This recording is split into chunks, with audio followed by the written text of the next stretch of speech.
Muy bien. Oremos. Padre bendito, gracias, Señor, por este tiempo y por Gracias. habernos permitido, Señor, a lo largo de estos lunes compartir todo lo que tiene que ver con una teología práctica en función a la pastoral, al ministerio, a la tarea que corresponde a la realización de los eh, aspectos litúrgicos y también eclesiales. Gracias, Señor, por todo y esperamos que este tiempo haya sido fructífero de esa dimensión. Gracias, Señor, en el nombre de Jesús. Amén. Muy bien, buenas noches a ustedes, hermano Javier, hermano Adrián también.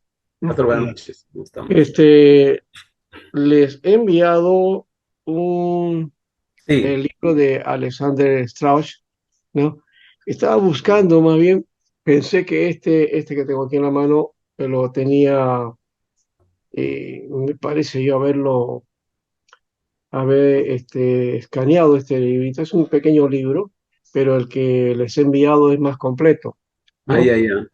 Ya este en realidad es casi un folleto que habla el título es Restaurando el gobierno de los ancianos al lugar que le corresponde en la iglesia, ¿no? Y es un pequeño documento que no tiene más de 30 páginas, ¿será? ¿Sí? El otro tiene 300, pastor, es más completo. Estaba Sí, revisando. este tiene solamente 30 páginas, ¿eh? No tiene más de 30 páginas. Y me parece haberlo compartido cuando estuvimos con el comité de revisión de la Constitución, de los estatutos, y trabajamos esto, me acuerdo. Y no, en algún momento hice en una clase también, Ah, en una clase sobre el gobierno de los ancianos. Me acuerdo que lo dimos para la iglesia, eh, Gracia de Dios, creo que sí, que está por Puente Piedra, por ahí más o menos está, ¿no? Bien, entonces eso es un documento que lo tengo, pero el otro, como le digo, es mucho más completo. Inclusive tiene algunos textos de estudio, ¿no? Y claro, tiene su particular posición con respecto al ministerio del hombre, ¿no? ¿No? Eh, que parece que no acepta el ministerio de la mujer, pero es un libro que ayuda de todas maneras, ¿ya? Entonces les dejo eso, por lo menos ya tenemos un material ahí. Y también hay un libro que él ha hecho que se llama, que está ligado al texto de Pablo en Gálatas, dice, sí, os mordéis y os coméis, ¿no? Interesante, ese es un material que principio bíblico para solucionar conflictos también, ¿no? Entonces, ese es un tema también muy interesante, ¿no? Y ayudaría, les voy a compartir a ustedes ese libro porque también está dentro de la temática nuestra, ¿no? Está dentro de lo que hemos hecho, tiene que ver con consejería, ¿no? ujú. Y entonces ese material puede ayudar mucho al, al trabajo. Hoy día, más que, digamos, bueno, en un fin de clase siempre hay los trabajos, hay que dar los exámenes, las pruebas, siempre esa atención, ¿no? Fin de mes, Eh, se acaba el ciclo. pero no lo vamos a hacer, no, bueno, no era la idea tampoco, pero sí creo que había que hacer algunos trabajos, ¿verdad? Eso sí hemos mencionado y espero que me los puedan resolver y les doy un plazo de una semana para los que todavía faltan. Hermano Javier ya me lo mandó usted su trabajo. Aparte de eso, hay otro pendiente, pastor, para dejarlo ya con su curso todo saldado, por favor. Bueno, tengo el material de usted y no sé, los demás hay que ver cómo están, porque no, no tengo acá sus trabajos, ¿no? Entonces depende de eso también. Eso es lo único que adolecemos entre los estudiantes, porque al final siempre están corriendo a ver y pidiendo por favor un plazo más, ¿no? Y bueno, eso hay que responder por lo menos en su momento, ¿no? Muy bien, Zulin, buenas noches. Buenas noches, pastor. Qué bueno escucharte. Sol hoy no nos alumbra. Ya está Julio, Buenas noches, aunque ya pastor. estamos en, sí, pues ya está Julio, pero que estamos en septiembre. Ujú.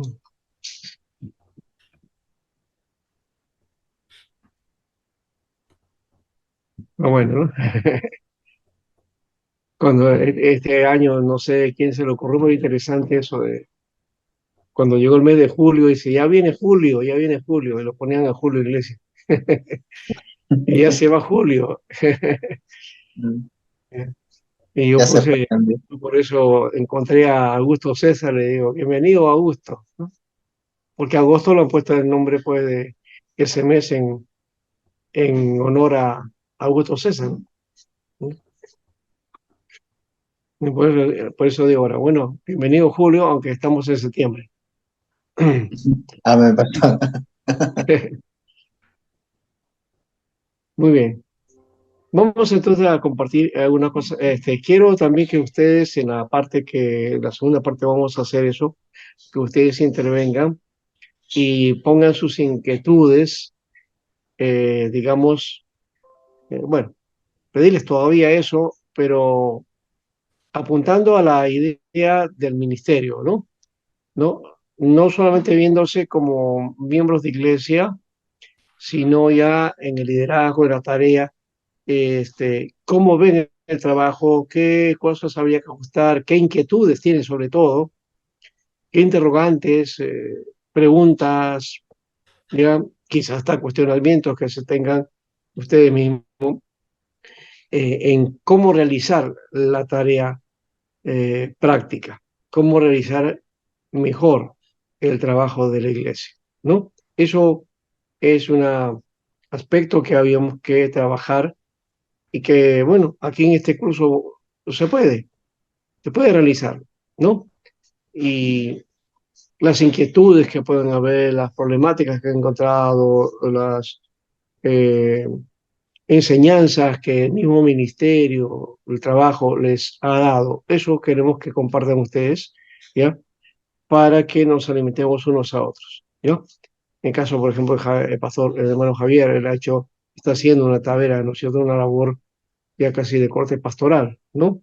Y eh, ya tiene también una cierta experiencia, nos puede compartir también ahí, ¿no? Y los demás también pueden hacer lo que le corresponde en sus propias experiencias, ¿no? Pero mirando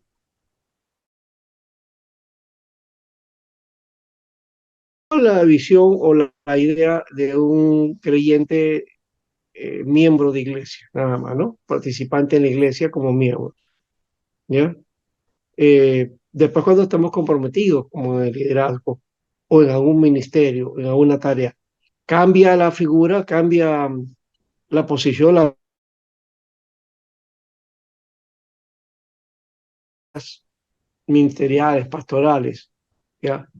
Va más allá del hecho de esa línea que tiene el líder o servidor, ¿no? A mí me gusta de paso llamarle servidor, no líder, ¿no? ¿No? Porque el líder suena muy a la idea del que manda, ¿no?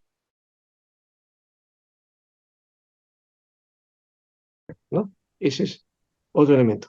Bueno, eso lo vamos a hacer entonces en la segunda parte, ¿ya? Y en esta parte vamos a hablar sobre algo sobre el crecimiento. Nos toca ese aspecto hoy día, ¿no? El crecimiento de iglesia. Mm, Acá está. Crecimiento eclesiástico la semana pasada y les estoy enviando el libro de Strauss sobre el gobierno de los ancianos, ¿no? Sí, Ese libro ya lo ha visto el hermano Javier, son 300 páginas sí, pastor. el libro, y mejor que este que tengo, como digo, que es el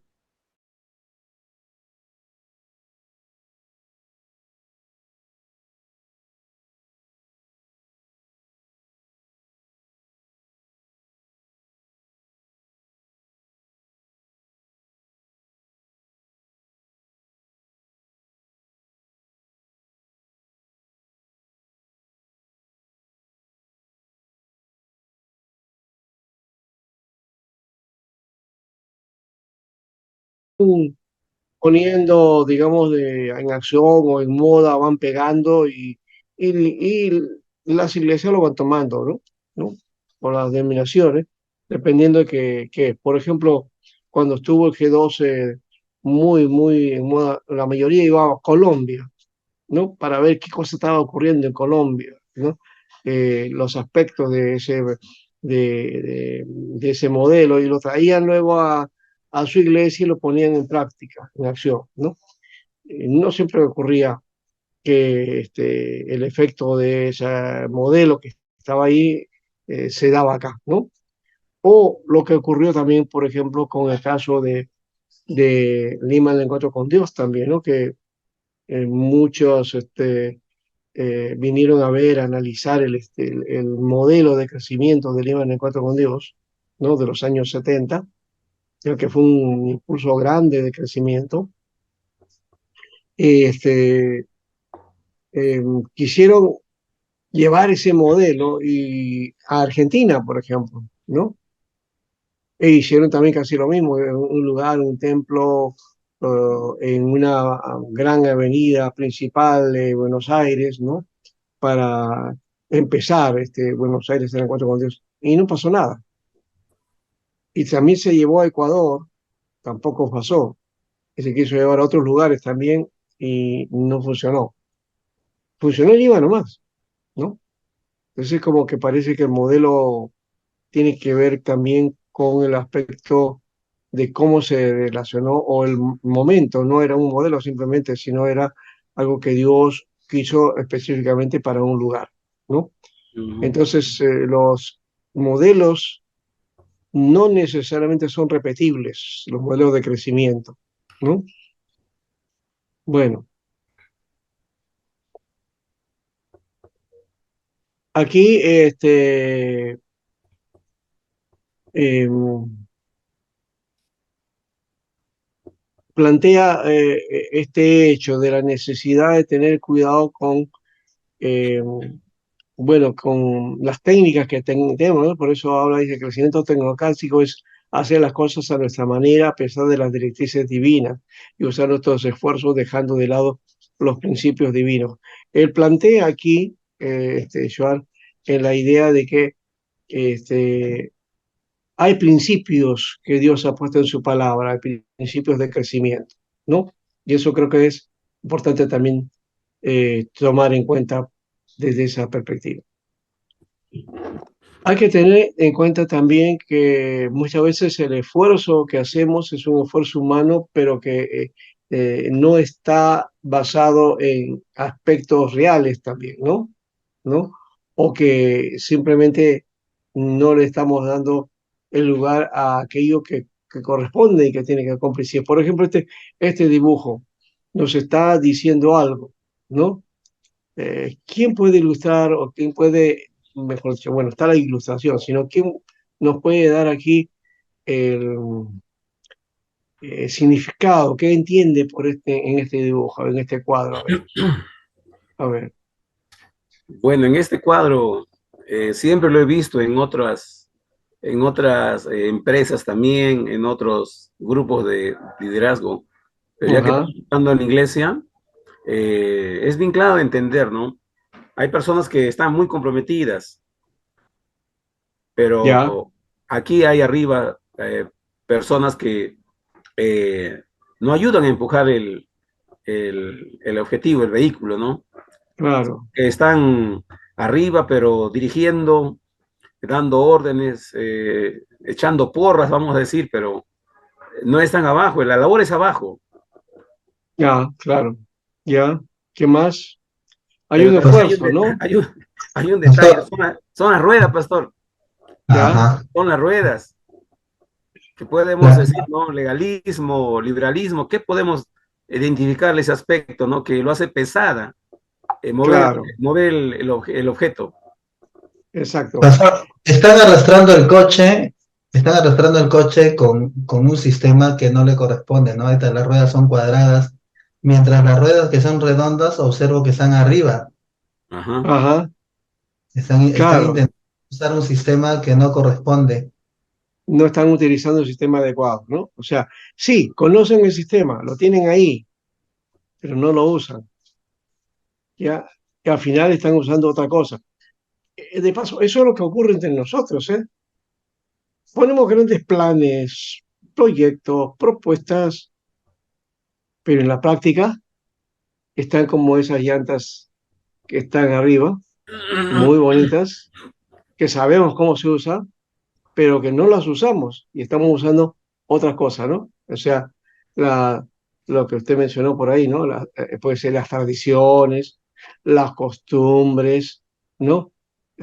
Dogmas, formas ya aprendidas, cosas que ya hemos hecho y que siempre hemos hecho y que siempre serán, dice, ¿no? ¿No? Así se hacen las cosas ahora, siempre será y por siempre será, ¿no? Eso, por ejemplo, no nos permite, ¿no? Así siempre ha Innovar. sido, dicen, pastor, así siempre ha sido, dice. Sí, pues, siempre así ha Así sido, siempre ha sido. ya. Y entonces eso no nos permite innovar y saber que, no, ahí están las ruedas, eso es lo mejor, ¿no? ¿No? Para avanzar. Eso no, porque saben que unas ruedas o esas ruedas cuadradas, lo que va a hacer es que siempre el carro va a estar así, ¿no? Sube y baja, sube, ¿no? Y los que están arriba al final se van a agotar también, ¿no? ¿No?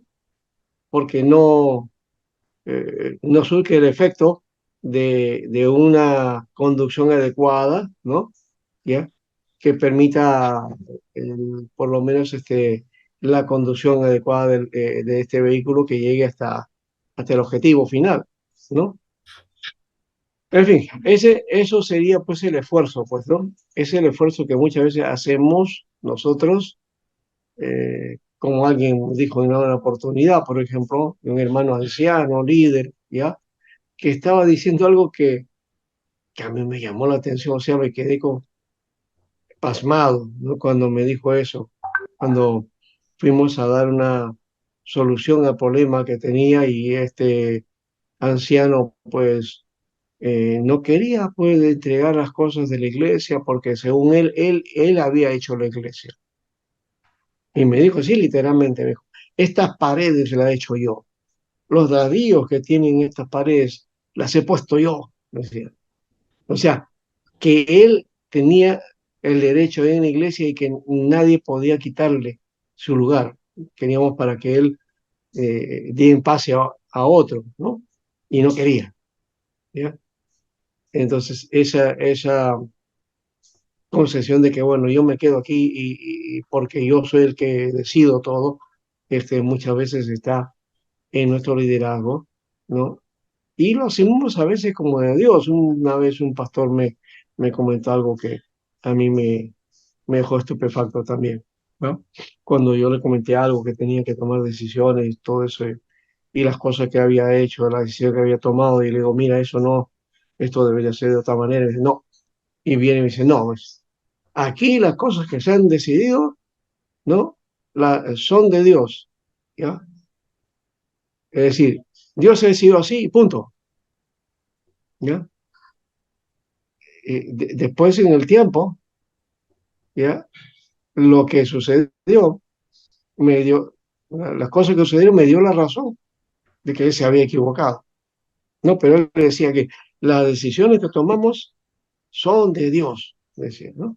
O sea, como él diciendo ya, yo soy pastor, aquí mando yo, y Dios me dijo otra cosa y lo he puesto en práctica y ya está, no hay más que decir, ¿no? Y eso en una manera es el endiosamiento que hacemos del liderazgo, ¿no?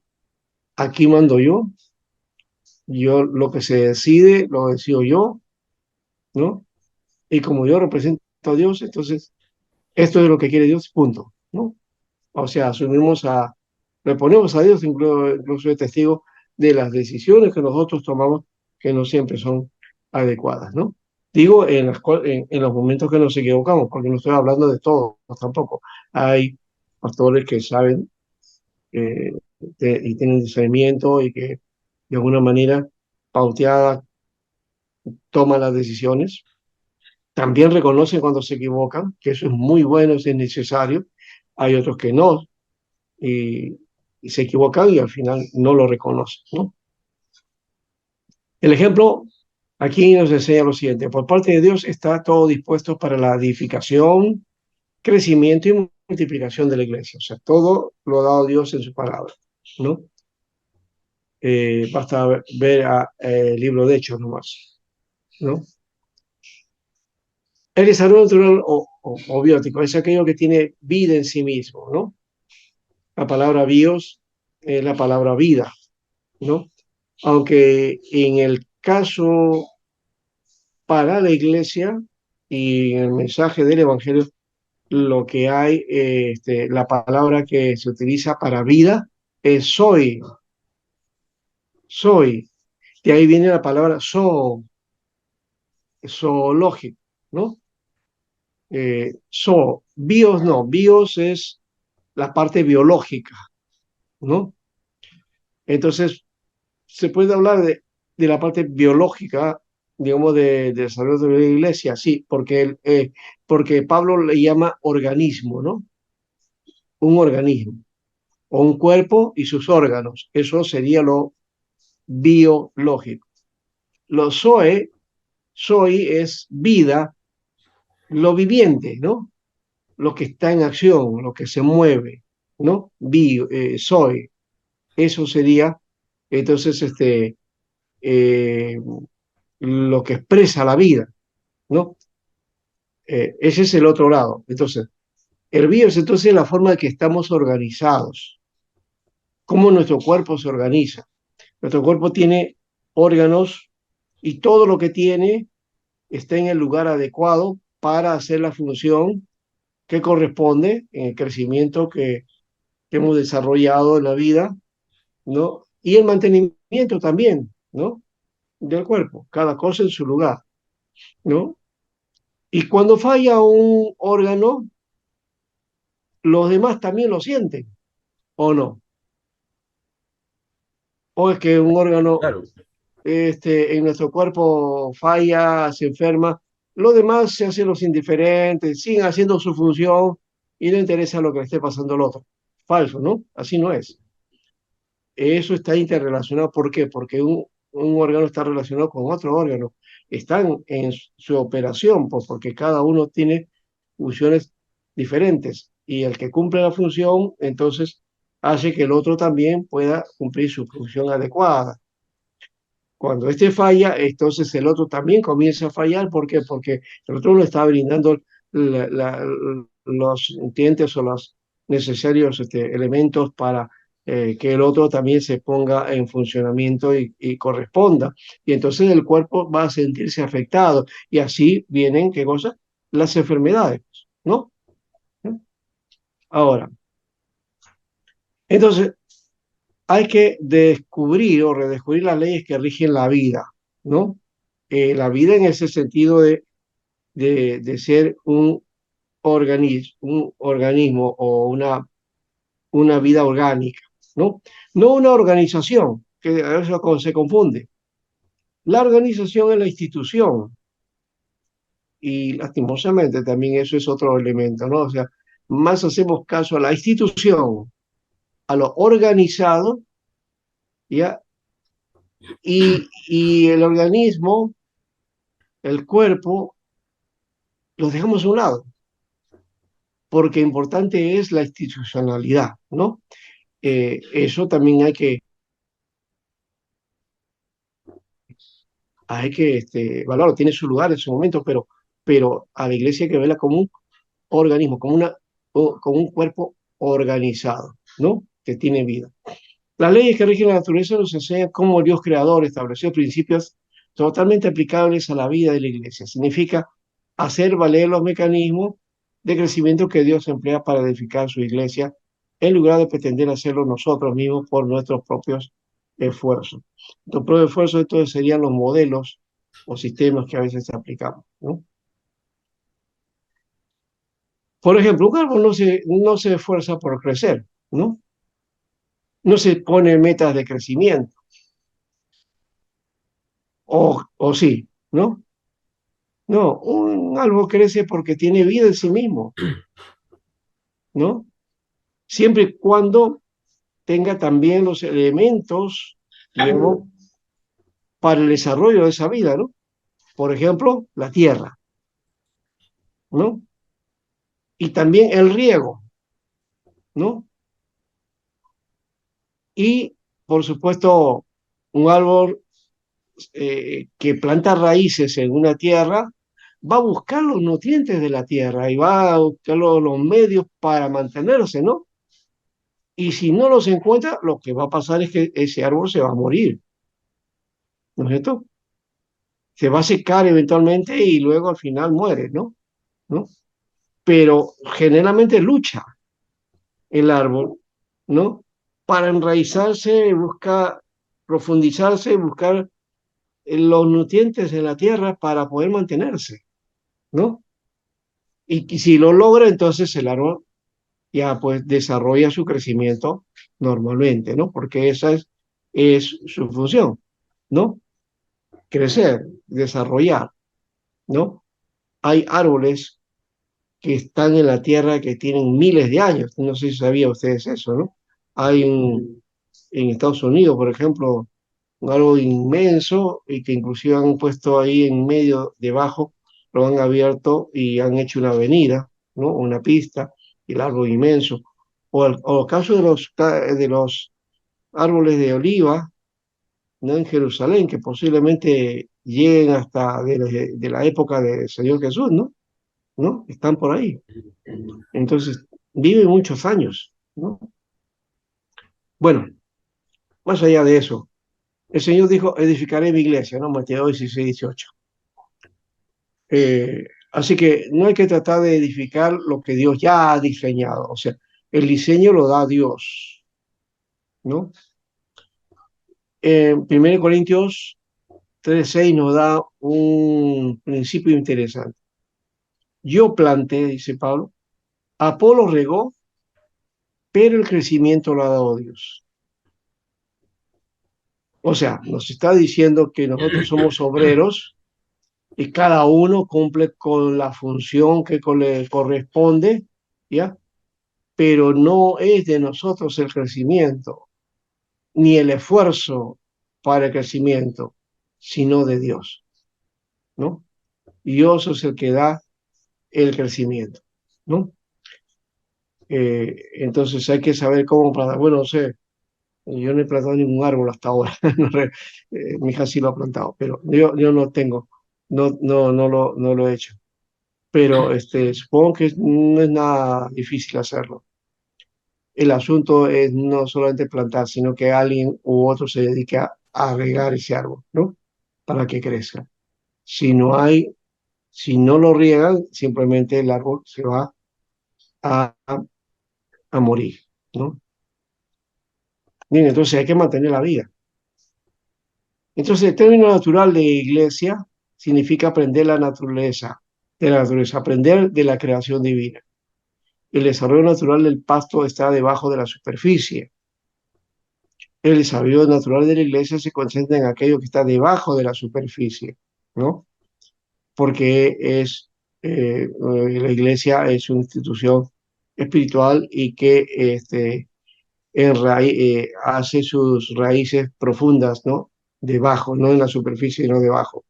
El problema es que a veces lo vemos al revés y vemos que el creyente se queda en la superficie, no profundiza, no se mete dentro, ¿no? De la palabra. Jesús tuvo muchos elementos y criterios que corresponden a la, a la visión del mundo agrícola en que vivía, ¿no? de ese mundo donde, en el campo, ¿no? Entonces siempre Jesús hablaba de los campos, la semilla, ¿no? Hablaba del grano de mostaza, hablaba de árboles, hablaba de fruto, de siembra, de cosecha, porque él estaba familiarizado con el campo, ¿no? Eh, Eso lo aplicó. Esto implica las leyes del mundo natural, ¿no? Que son diferentes a las de tecnología o los elementos, digamos, administrativos, que son necesarios también, pero que son a veces, muchas veces, son fríos, ¿no? Lo biótico tiene que ver con seres vivos, con capacidad de reproducción, ¿no? ¿No? Como las células, ¿no? Las células en el cuerpo se reproducen, ¿o no? Van reproduciéndose. Y se supone que esa reproducción, eso es lo que, digamos, es el principio de la vida, ¿no? ¿No? Una célula se fue reproduciendo, ¿ya? Y al unirse otra con otra, va desarrollando, ¿no? Seres vivientes, ¿no? ¿Ya? Entonces nosotros estamos llenos de células, ¿no? Para el crecimiento. Pero también hay una célula que crece y crece y crece bastante, ¿no? Pero que ataca el cuerpo, ¿no? ¿No? Que es el cáncer, ¿no? Que también toma la forma de las células y se las va comiendo, ¿no? Y comienza a afectar y combate y también pone a las otras a su servicio, ¿ya? Y entonces el cuerpo comienza a deteriorarse, ¿no? Eso puede suceder también en términos de iglesia, ¿no? De que alguien pueda contaminar a los miembros de la iglesia para sus propios fines y va destruyendo, ¿no? A la iglesia de dentro, ¿no? Bueno, eso es otra cosa. Entonces, todo lo abiótico es aquello que no tiene vida, ¿no? Pero ya hemos dicho, la vida que tiene que ver, la vida abundante, una verdadera vida, porque también hay esas células que, como he dicho, no tienen vida o que tienen vida pero que hacen daño, ¿no? ¿No? Mateo 6:28, considera los lirios del campo cómo crecen. Originalmente dice aprender cuidadosamente, ¿no? Examinar con exactitud, investigar con entera dedicación, ¿no? ¿Qué es lo que debemos investigar con tal intensidad? No habla de la belleza de los lirios, está hablando de cómo crecen, cómo crecen. Entonces debemos estudiar y examinar y meditar acerca de los lirios con el fin de adquirir una mejor comprensión de las leyes que rigen el reino de Dios.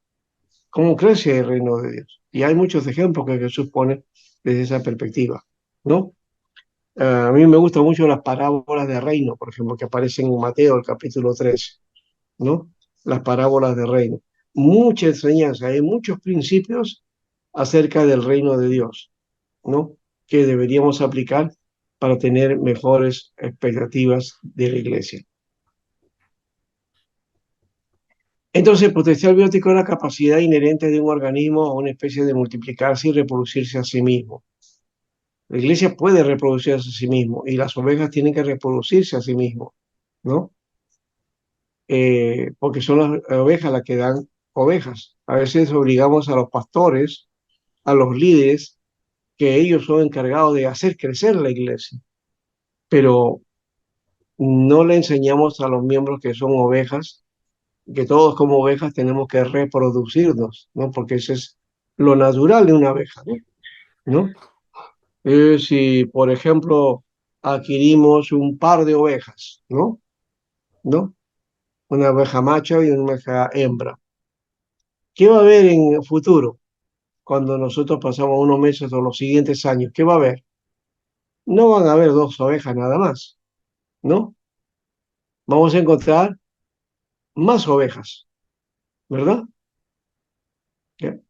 Y luego, pasados los años, vamos a ver que de esas dos ovejas que se han reproducido otras ovejas y han salido un rebaño, ¿no? ¿No? ¿Por qué? Porque es el crecimiento natural. Las ovejas dan ovejas y se reproducen y se multiplican, ¿no? Eso habla del crecimiento. Eso no lo ponemos en práctica nosotros, pero si lo pusiéramos así, de seguro que la iglesia desarrollaría mejor. ¿Cuál es ese principio de ovejas dan, multiplican o hacen crecer ovejas o, o un par de ovejas, ¿no? Que puedan reproducir y hacer crecer? Pues las ovejas que, que son de Dios, o sea, los miembros de la iglesia son los que tienen que traer miembros, son los que tienen que traer a los pies del Señor a otras personas, ¿no? Como digo, el encargo muchas veces se lo vamos al pastor. El pastor tiene que evangelizar, el pastor tiene que hacer misiones, dedicarse a la oración, debe dedicarse al pastoreo, debe visitar a los hermanos, debe tener cuidado. Si no hace eso, entonces reclamamos, ¿no? ¿Cuánto he visto esos hermanos así, reclamando eso, ¿no? Y yo recuerdo que, es curioso, en mi primer pastorado, cuando realicé esto, eh, lo primero que leyó un hermano que era de la directiva, se leyó un documento diciendo cuál es el pastor perfecto, el pastor ideal, ¿no? Que la esposa de la misionera termina y dice, wow, acá están exigiendo un pastor perfecto, pero ¿será perfecta la iglesia para ese pastor? Decía ella, ¿no? Porque exigían requisitos así, ¿no?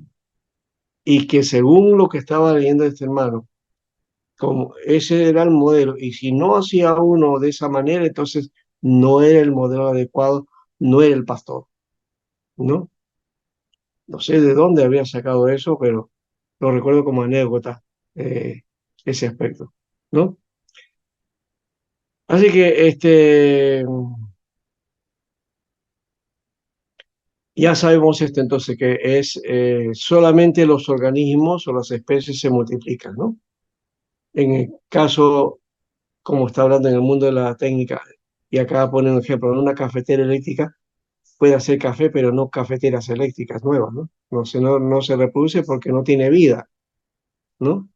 No tiene vida. Y hay que tomar en cuenta eso. La iglesia, entonces, es un organismo vivo, es un organismo vivo. Si lo vemos solamente como una institución fría, o una asociación o algo así, entonces, claro, eso no va, eh, no necesariamente apunta a un crecimiento, ¿no? Así que Dios es el mismo creador que ha introducido a la creación el crecimiento por sí mismo, ¿no? Todos los órganos crecen, todos los organismos se multiplican y la iglesia tiene ese elemento. Así que la iglesia pasa por lo mismo. No somos nosotros los encargados de reproducir el crecimiento de la iglesia, sino permitir que actúe el potencial biótico que Dios ya ha puesto en ella. Eso es un principio, ¿no? El potencial biótico, ¿no? O sea, el que tiene que ver con la vida, ¿no? ¿Ya? Y con la vida en el sentido de reproducción. 1 Corintios 3:6 dice que Él da crecimiento. Esta tarea es reducir al máximo los factores entorpecedores dentro y fuera de la iglesia para el crecimiento saludable. ¿Cómo no podemos ejercer el control sobre los factores externos? Nuestra tarea sería concentrarnos en amortiguar los factores que operan en el interior de la iglesia que pretenden impedir el crecimiento y la multiplicación de la misma. Por ejemplo, el crecimiento automático, ¿no?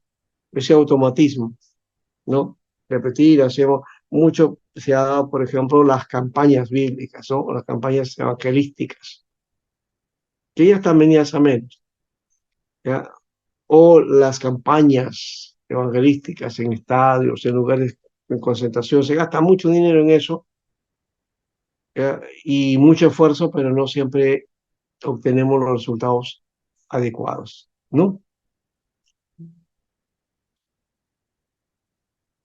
Hay tres preguntas que desarrollaremos en el transcurso de este estudio. ¿Cómo preparamos la organización inherente? O sea, ¿cómo se desarrolla esa parte? ¿Y cómo permitir para que actúe el potencial biótico? y cómo permitir que los automatismos de crecimiento actúen libremente. ¿No? Ahora, vamos por este lado. Eh, Acá habla entonces de este aspecto de características cualitativas, estrategias de mínimas, principio biótico y nuevo paradigma. De hecho, esa es la parte del libro. Ese libro voy a entregárselos a ustedes también para que ustedes lo tengan. Espero que les sirva de alguna manera. Como digo, hay algunos elementos, aunque habla acá de tecnología, pero hay mucho de administración también, ¿ya? Y de elementos, no diría académico, pero sí técnico, ¿no? Bueno, dice aquí en este elemento que aparece aquí, así es el reino de los cielos, como cuando un hombre echa la semilla. La semilla viene a ser el semen de vida, ¿no? El esperma. Ustedes saben que en el griego la palabra semilla es esperma, ¿sabían? Esperma, ¿ya? En griego es semilla, ¿ya? Ya tenemos una entonces, ¿no? Entonces, los varones tienen la semilla, ¿no? La semilla de la vida, ¿no? Que al unirse al ovario, entonces hace huevo y luego comienza la vida, ¿no? Ya. Entonces, la semilla en la tierra, ¿no? En el terreno adecuado, porque hay que sembrar el terreno adecuado también, no necesariamente cualquier terreno puede servir, y eso lo muestra la parábola del sembrador, ¿no? Entonces,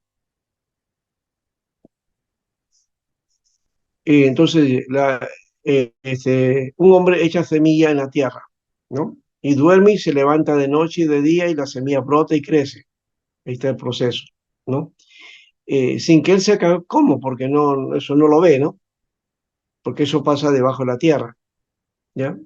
Y la semilla está dentro de eso, no lo podemos ver, no vemos cómo se va reproduciendo, quizás en un dibujo o un video adaptado para eso lo podemos ver, pero eh, verlo directamente no podemos, ¿no? Porque eso se reproduce por debajo de la tierra, ¿no? Ahora, porque de suyo se lleva fruto la tierra, primero hierba, luego espiga, después grano, lleno en la espiga, y cuando el fruto está maduro, enseguida se mete la hoz, porque la siega ha llegado, ¿no? O sea, la época de la cosecha, y ya eh, se toman esos frutos, ¿no? Bien.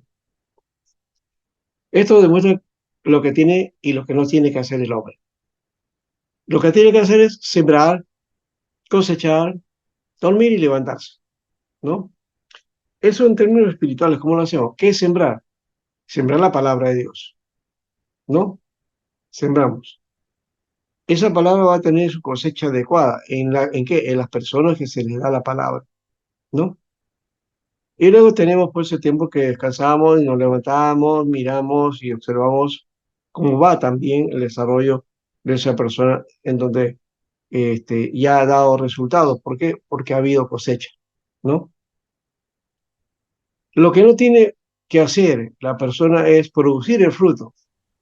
No puede impulsar a la persona, ya pues, ya crece. ¿Y qué es lo que muchas veces hacemos, eh? En algunos, y lo vemos y veo de que, oye, ¿sabes qué? Tú ya deberías crecer. Las preguntas que haces es de un bebé, ya debe dar resultados de crecimiento, ¿no? No sé si han escuchado esas actitudes de algunos hermanos cuando ven a alguien que todavía no creció. Entonces si no creció, hay que seguir sembrando, pues, ¿no? ¿No? Hasta que muestre frutos, ¿no? O frutos adecuados. Bien. La expresión de lo suyo viene de autómate, que traducido literalmente significa automáticamente, ¿no? ¿No? Lo que ocurre en realidad es una obra divina. Al examinar más de cerca, el automatismo resulta en teomatismo, es decir, una intervención de parte de Dios, ¿no? De Ese es una manera. teomatismo, pastor. Ese es Ah, teomatismo. sí, teomatismo, que vendría a ser Dios, ¿no? Actuando, A Dios ¿no? actuando. Claro. Eh, y que se da automáticamente, ¿no? El crecimiento se da en tanto que hay producción de fruto, ¿no? Es automático eso, ¿no? Como hemos dicho, ningún árbol. ¿Se ha visto alguna vez un árbol de naranjos pujando para dar naranjas? No. Es automático. Es claro, es automático, ¿no? En el proceso sale el de papaya, el de mango, el plátano o el de palta, cualquiera que sea la planta, ¿no? O la Pastor, papa, ¿no? pastor, y cuando Jesús se acerca a la higuera a buscar y no encontró higos en la higuera, lo maldijo a la higuera y se Sí, secó. sí, porque el caso de la higuera es que daba apariencia de que tenía fruto. Ah, ya es esa apariencia. Había apariencia, o Estaba sea, en de tiempo de lejos la se veía, cosecha. sí, y estaba en cosecha, pero tenía toda la forma de que, tenía fruto. Cuando va él y busca, no había fruto, era solamente apariencia, Mm, ¿ya?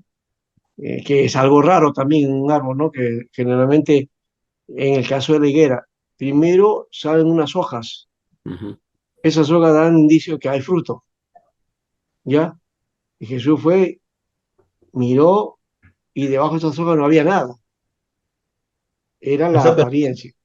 dice la Entonces, Biblia, dice la Biblia también que no eran tiempo de higos. bueno, también era tiempo de higos, sí, ¿ya? Porque no era tiempo de higos, pero curioso, pues, no era tiempo de higos, pero la higuera estaba con apariencia de que Ah, tenía higos. esa era la idea, ¿no?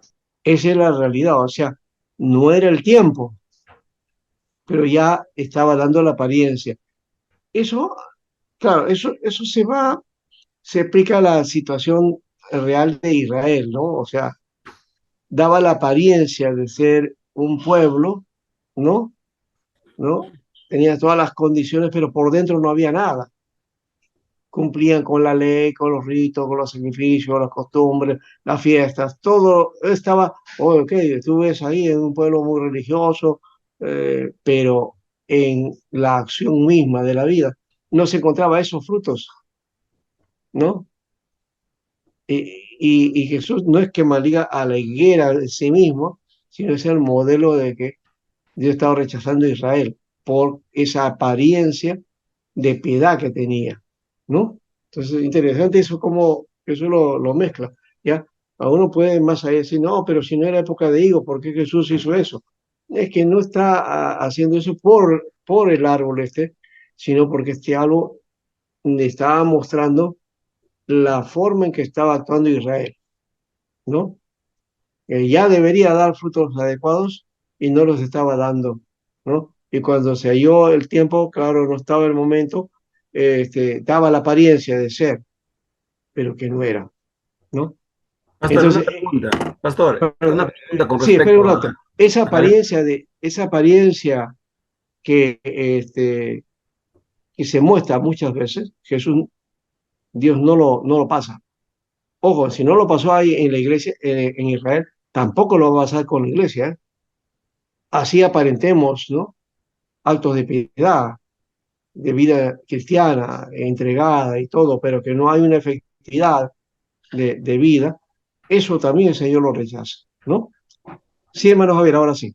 hablando respecto a la pastoral, un nuevo convertido, eh, ¿en qué tiempo? Bueno, voy a poner este término, ¿en qué tiempo? Porque se muestran los frutos del Espíritu, porque Bueno, muchas veces el pastor puede decir, ¿no? Tanto tiempo ya, tantos años tienes y no se demuestra, no se ve los frutos del Espíritu Santo en la persona, pero viene un nuevo con poco tiempo que ya está dando frutos dignos de arrepentimiento. Y entonces, ¿cómo sería, pastor, desde su óptica de usted? ya, le voy a dar la respuesta que usted mismo ha dado en la pregunta, con los ejemplos. Hay gente que crece muy lentamente y que no entiende la palabra y su crecimiento es lento, ¿ya? Pero hay otros que crecen rápidamente. De esos también hay algunos que crecen demasiado rápido, pero también Luego hay que tener cuidado porque crecen tanto, pero también de pronto se detienen, ¿no? ¿No? Pero hay los que crecen mucho más rápido y maduran más que aquellos que están años en la iglesia, ¿no? Eh, Eso quiere decir que el crecimiento es relativo en cuanto a tiempo. No es el tiempo, ojo, no es el tiempo de, eh, de creyentes que nos hace crecer. Debería ser lo lógico, ¿no? De que una persona ya tiene años, vamos a decir, 20 años en la iglesia. Con 20 años ya debería haber crecido y haber crecido con efectividad, haber crecido también con capacidad de entendimiento y todo, y dar el fruto adecuado. Pero hay veces que gente que tiene 20 años y no pasa nada, hermano. No pasa nada, lamentablemente. No sé si ahí ha tenido culpa el discipulado, los consejeros o una pastoral adecuada. No sé. Pero también es alegría ver gente que crece, desarrolla en la iglesia de una manera que abarca hasta el mismo liderazgo y se ven muestras y frutos de arrepentimiento, ¿no? ¿No? Y muestra madurez en poco tiempo, ¿no? Eso me ocurrió, por ejemplo, había un hermano que, uno de los modelos que me gustó fue un hermano que su esposa había estado orando por tiempo, su esposa se convirtió, ¿no? Él no. Y había pasado unos años que nada, y oraba a la esposa, y oraba, y oraba, y oraba. Y un día él, que estaba en otra ciudad, ¿no? Su esposa vivía en otro lugar, o estaba viviendo en otro lugar, pero se había ido por cuestiones de trabajo y de negocio a otra ciudad, y a donde nosotros estábamos. Entonces él dice que en un momento, un día sábado, había despertado con el deseo de estar en una iglesia, o sea, no sé, él tenía una carga, dice, no, hoy día debe ser, hoy día es, porque él había dicho a su esposo un día, el día que Dios me toque, ese día yo me entrego, ¿no?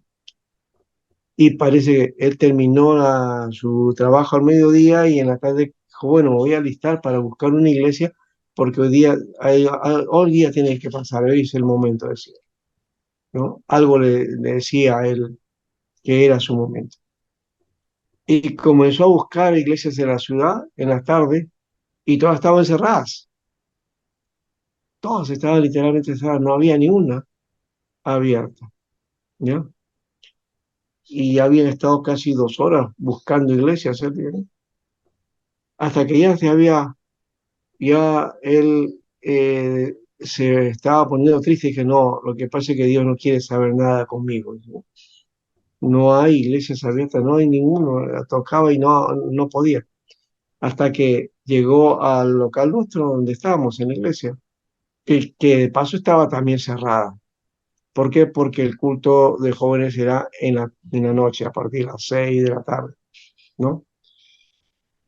Y eran las 5 más o menos. Y bueno, ya en ese momento, 5, 6, 5:30, ya abríamos la iglesia. Pero ¿qué había sucedido?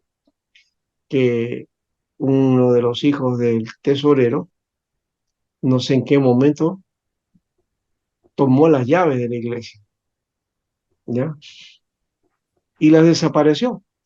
Y no pudimos abrir el templo porque por ahí se entraba, no tenía otra oficina, otro lugar para entrar la gente, ¿no? Por ahí ese lado se entraba al templo directamente. Entonces, ese día no abrimos el templo porque no teníamos llave. Buscando la llave no la encontramos y entonces muy bien, este hermano ya se estaba retirando esta persona y, y pasó un hermano que era miembro de la iglesia, ¿no? Que estaba con su Biblia, ¿no? Y entonces le le dio el encuentro y le dijo, usted, hermano, asiste a esta iglesia? Sí, sí, me dice, sí, yo soy de esta iglesia. Le digo, pero yo he venido para que, porque quiero escuchar el mensaje de la palabra de Dios acá, pero veo que está cerrada. No, no, no, dice, hoy día vamos a tener culto de jóvenes, dice, ¿no? Sí, hoy día tenemos culto de jóvenes, pero está cerrada la iglesia. No se preocupe, venga, le dije. Y lo lleva porque había otra entrada al costado, ¿no? La iglesia estaba en toda una esquina, ¿no? ¿Ya? Y entonces a este costado había un patio por donde entrábamos. Esa era la puerta que usábamos comúnmente cuando estaba cerrada la iglesia. Por ahí se entraba y ahí venían los jóvenes, hacían sus ensayos, trabajos y todo lo demás. Así que por ahí entró el hermano, ¿no?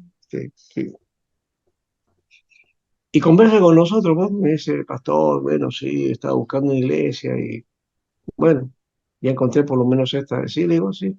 ¿Y va a haber culto? Sí, ¿no? Ahora va a empezar, justo estábamos en toda esa tarea y de eso ya. Bien, entonces, hablé con él y lo dejé y dije, bueno, entonces, vaya a hacer tiempo y vamos a empezar, le digo, ¿no?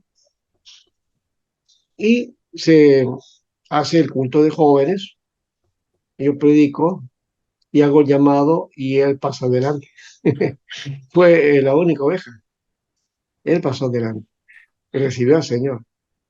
Él entonces fue contento, salió alegre porque había recibido al Señor y le contó a su esposa.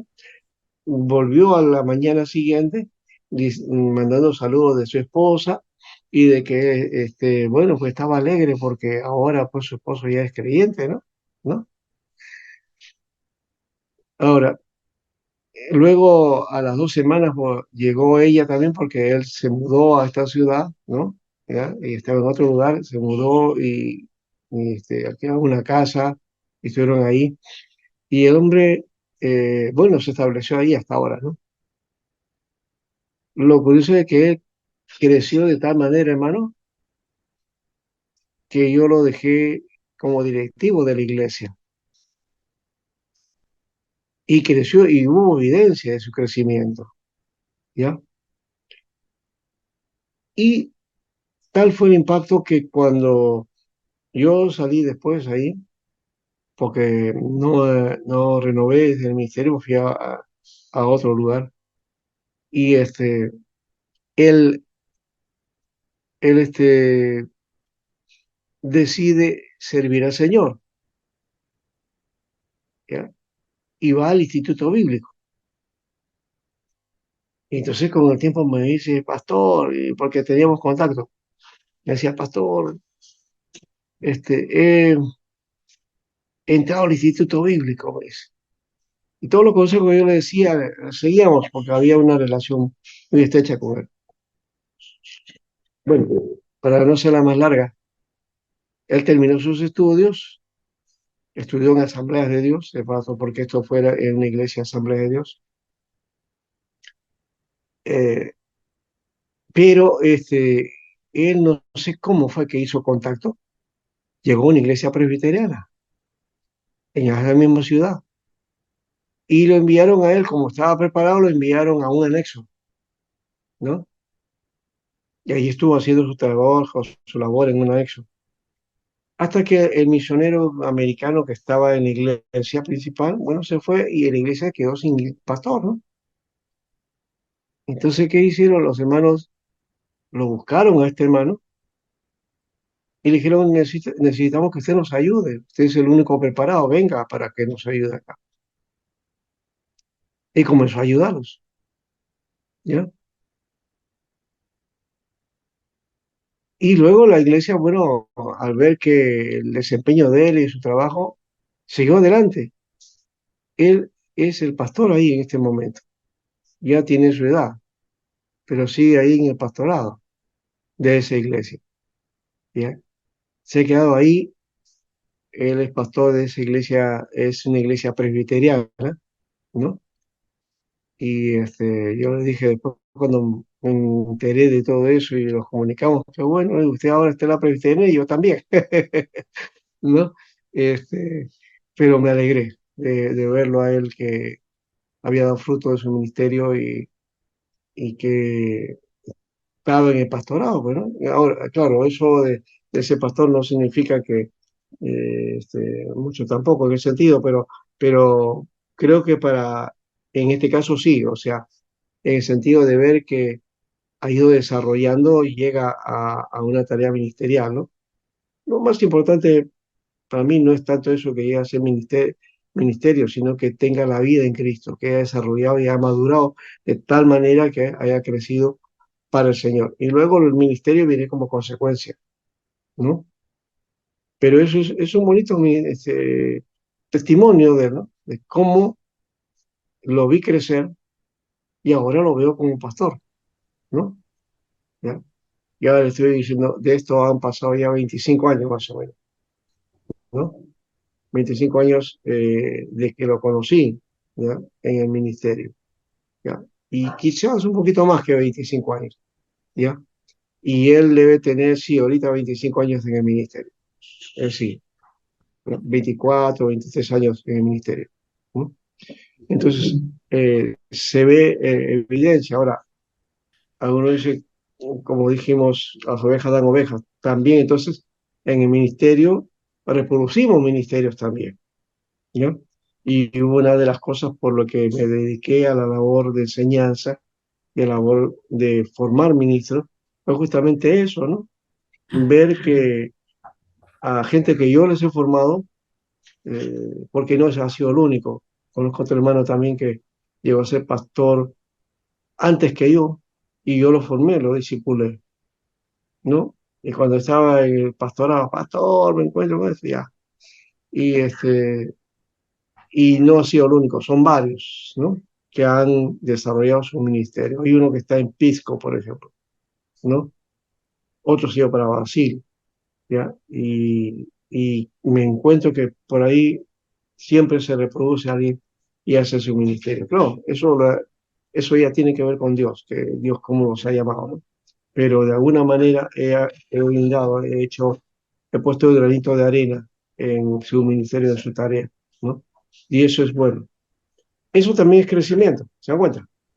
¿No? O sea, el factor de crecimiento se da de varias maneras, no solamente es cantidad, ese es el otro lado también. No es cantidad, es calidad de vida, ¿no? Calidad de vida. Bien. Bueno,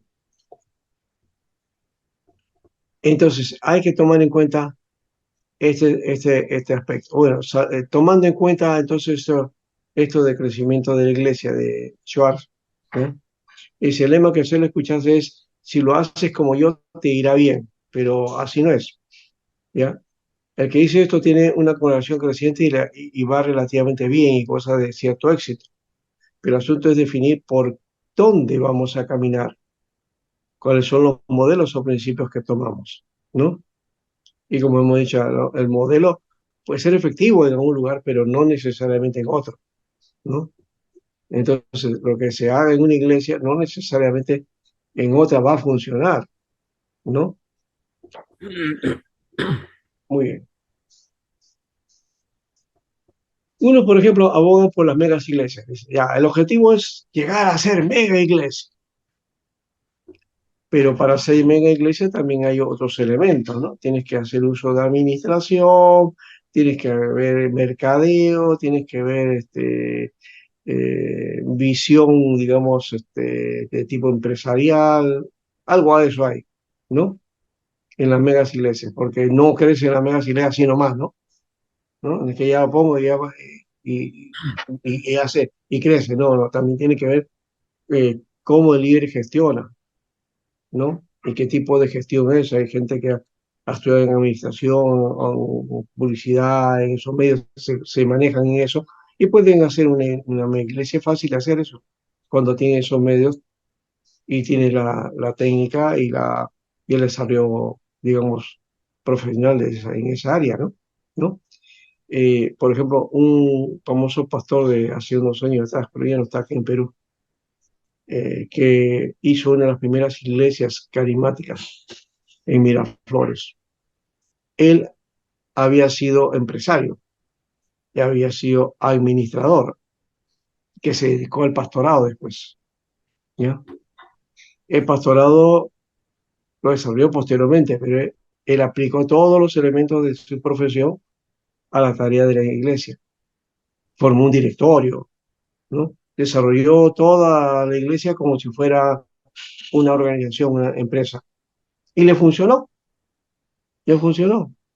¿no? Ahora, eso no va a funcionar siempre así. En Miraflores puede funcionar, en San Isidro, San Borja, de repente puede funcionar. Ha sido una de las iglesias más grandes, ¿ya? El otro crecimiento es del tipo popular, tipo movimiento misionero, ¿no? Donde crece y crece y crece y crece también, ¿no? Ahí no hay medios administrativos, ahí no hay otra forma, hay el liderazgo vertical, ¿no?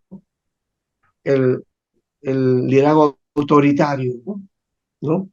Del que manda, del que está a la cabeza, ¿no? Que dirige todo y los demás se ponen en el orden así. Todos los demás haciéndolo del que está arriba, ¿no? Y repitiendo todas las directivas así al pie de la letra. Y esa figura o ese modelo crece, pues sí, porque hay una tendencia dentro de nuestro pueblo a regirse en eso, ¿no? A que los gobiernen, a que les dicten las cosas. Es lo que he escuchado inclusive a nivel general, ¿no? Necesitamos una persona que, así, ¿no? No estaban buscando, hace poco, ¿no? Creo que estaba hablando de un Bukele acá en Perú, ¿no? No, necesitamos eso para sobre... Y eso no necesitamos eso, necesitamos educación, formación, ¿no? En la iglesia también, pero hay modelos, pues, y hay gente que gusta ese tipo de gobierno y entonces busca esa fórmula y le funciona, ¿no? Pero pon una iglesia de ese tipo, de ese movimiento misionero en Miraflores, o sea, decir, no funciona para nada. No funciona, porque la gente de ahí no está acostumbrada, ¿no? ¿Qué te va a vencer ahí? No, no, no, ellos son los que deciden, es los que toman las cosas en cuenta, ¿no? Pastor, tiene que ver también con la cultura, tal vez, ¿no? En los conos Tiene que ver con cultura, y, claro que sí, por ejemplo, sí, yo tengo vecinos, como les digo, ¿no? Aquí donde vivo, el barrio es de bastante corte pentecostal, y hay bastante iglesias. Aparte del movimiento misionero, que también sí hay varias iglesias, también hay otras iglesias pentecostales, ¿no? Y como que mm, el mismo pueblo, los mismos vecinos, tienen ese criterio de las iglesias evangélicas, ¿no? Que las iglesias evangélicas, o sea, que los evangélicos son así, ¿no? Entonces, consideran eso, ¿no? De que, o sea, cuando se le evangeliza, digamos, como el movimiento misionero, ¿no? Que fundamenta bastante en la santidad, bueno, la santidad según lo que ellos consideran, ¿no? claro, Que lo que ellos consideran que es santidad y lo predican, lo hablan, y entonces ya los vecinos cuando tú le muestras otras cosas, y que también como cristianos, claro, no, la palabra del Señor menciona esto, eso, entonces les cambia, ¿no? El pensamiento, les cambia su forma de imagen. exacto. Sí, pues ellos están en énfasis de una santidad moral, ¿no? Sobre todo sobre el sexo. Uy, hasta tiene una obsesión sobre el sexo, ¿no? Eh, y, eh, y por otro lado, el asunto de la vestimenta, ¿no? Son radicales, ¿no? La forma de vestir, que inclusive hasta parece un modelo uniforme, ¿no? Todos se visten igual. Y los varones también igual, ¿no? Como creo que vi la vez pasada, no sé si mencioné acá, cuando hicimos ya desocupamos el local, porque lo habíamos vendido, el local del Estec Perú, que era Belice. Entonces teníamos que retirarnos y venía a mi oficina ahí, tenía que trasladar mis cosas a mi casa, ¿no? Porque yo también terminaba mis funciones ahí. Entonces, yo había estado enseñando y justo en ese tiempo tenía unos alumnos en el Instituto Pedagógico del IN, del Movimiento Misionero. Y ahí les estaba enseñando. Y les había quedado bien ahí, entonces, algunos por ahí, no sé, creo que mencioné algo acerca de eso. Y yo, a todos, acá estamos para ayudarlos, me dice. Y al final llegaron dos, creo, me parece. ¿Ya? Y cuando llegaron, él vino con su terno y con su corbata, ¿no? Acá. y vamos a cargar cosas. Y le digo, hermano, ¿qué? ¿Se va a cambiar? Sí, voy a buscar un baño para cambiarme. Ya, yo pensé que se iba a poner su camiseta. No, se puso una polo encima de su terno, ¿ya? Y con eso comenzó a cambiar. No se sacó para nada eso, ¿no? ¿Por qué? Porque eso era lo que le habían enseñado en su forma. O sea, él como creyente no puede sacar eso porque es su forma, su vestimenta, ¿no? En fin, es una idea que tenía, no lo refuté. Me gustó sí su servicio, fue muy bonito en ese aspecto, ¿ya? Y estuvo aquí en casa con nosotros, se almorzó y todo eso, ¿ya?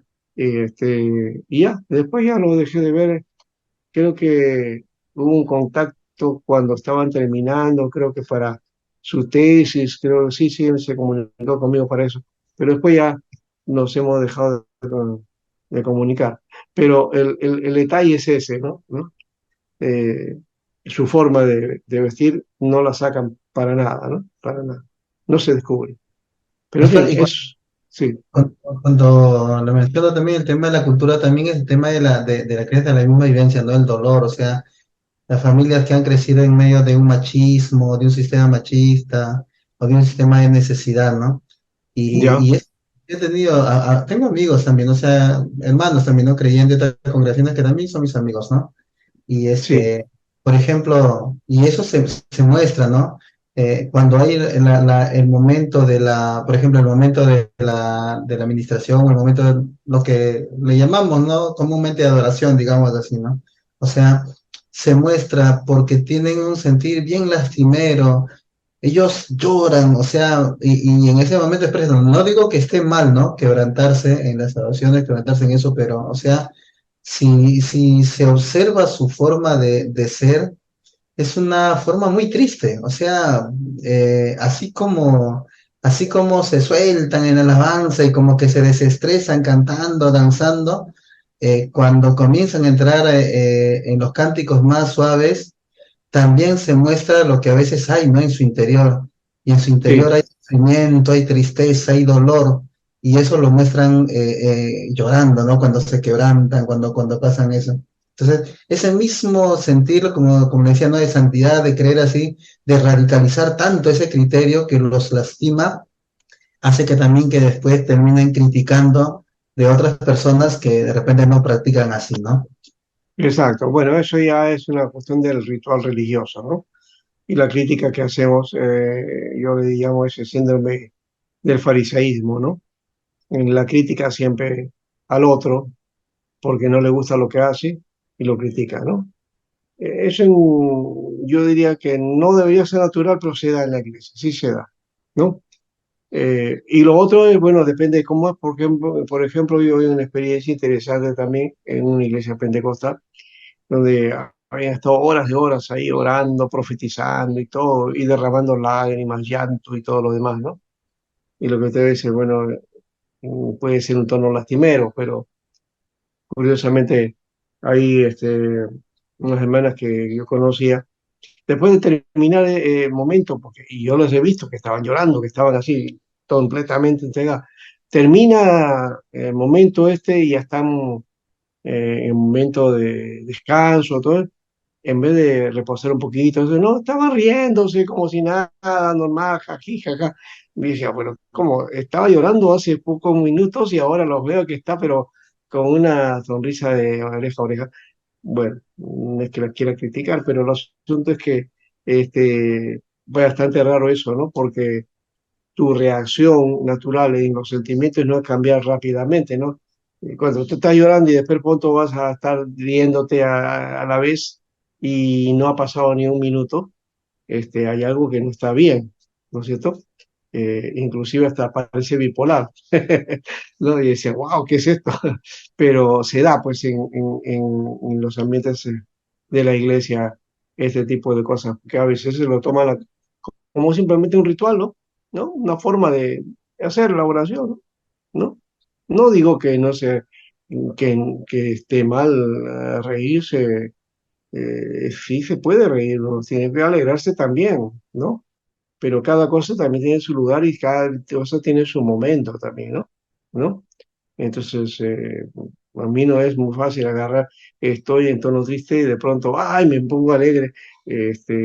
No me funciona así las emociones, me parece, ¿no? Pero en fin, esa es una forma también de expresión y así también tiene que ver con costumbres y con cosas que vamos haciendo en la iglesia que van pegando porque la gente hace eso y también aprendemos a hacerlo sin querer, queriendo, ¿no? Aprendemos. Y queremos que esa sea la línea, ¿no? Y hay una gente que le gusta eso y viene y se apega a eso del modelo de iglesia y la iglesia va creciendo en ese tono también, ¿no? ¿No? Porque eso lo hemos visto, sí, ¿no? Vas a una iglesia de tipo y vas a ver todos haciendo lo mismo, ¿no? Y esas expresiones emotivas no las vas a ver mucho en las iglesias históricas o presbiterianas, ¿no? No se ve esa expresión. Deberíamos también hacerlo, pero no lo vemos mucho. Nos vemos más en un poquito el ritual, ¿no? Un poquito más el cuidado, el reposo. Eso también es parte de algo que hemos ido aprendiendo también. ¿Cuál es el modelo ahí entre uno y otro? No, no hay modelos en ese aspecto de cómo expresas.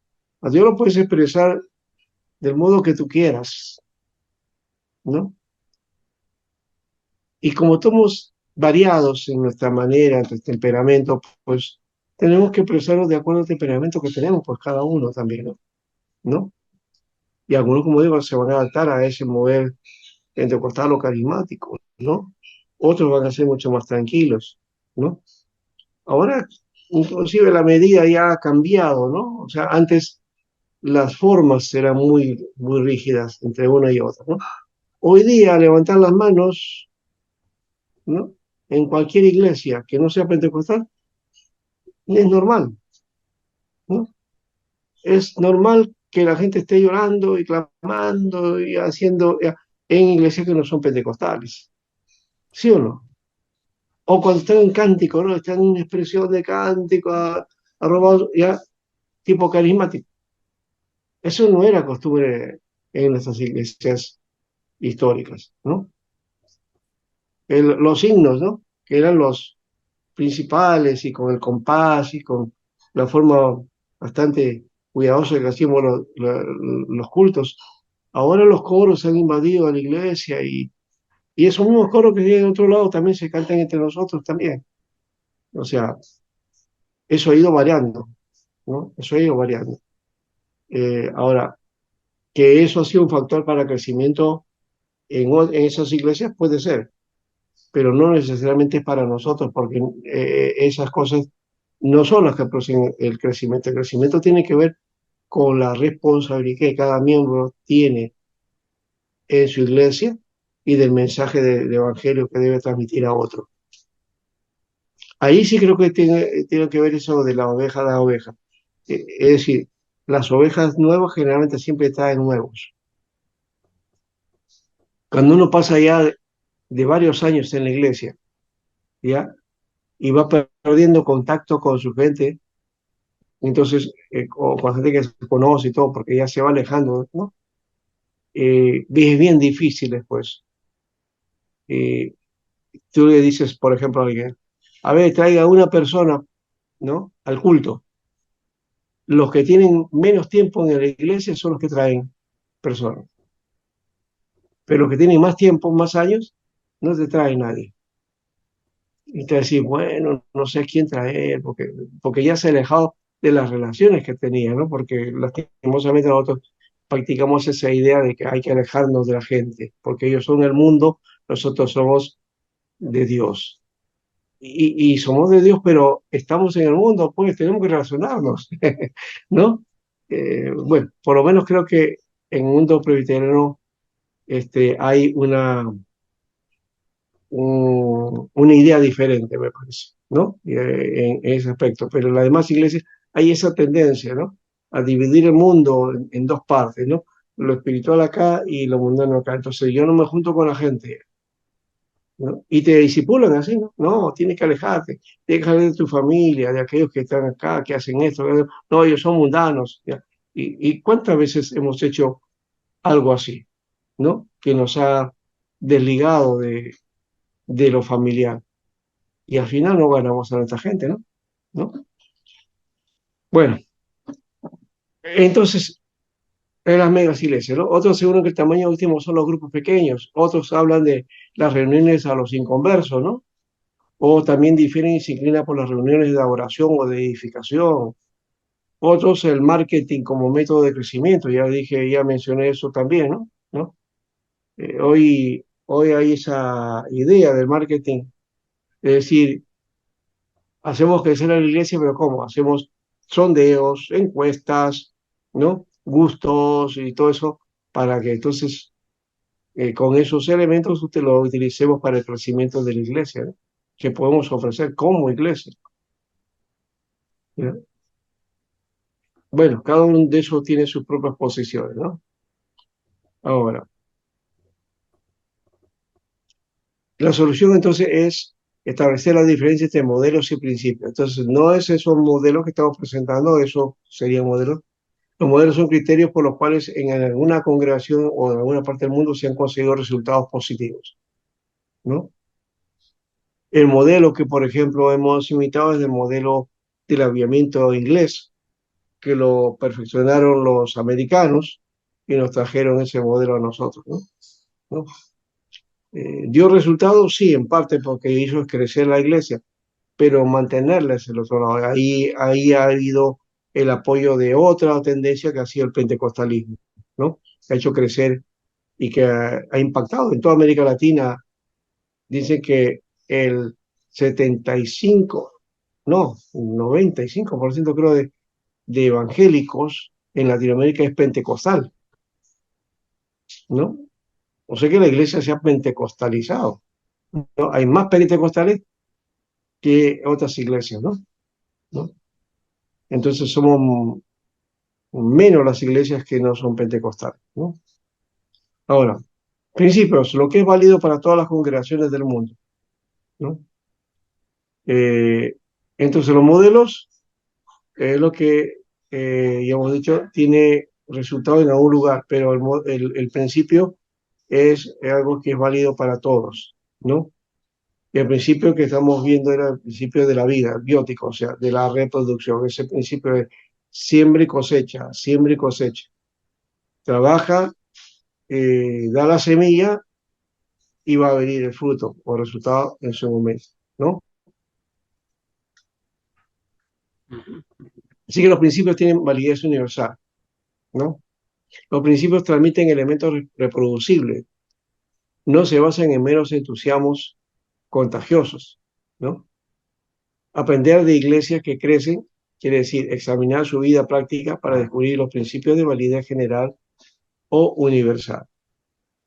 Y aquí sí tenemos una limitación porque la IPCRISOP no tiene un modelo de iglesia en cuanto a crecimiento, porque todas nuestras iglesias son pequeñas, ¿no?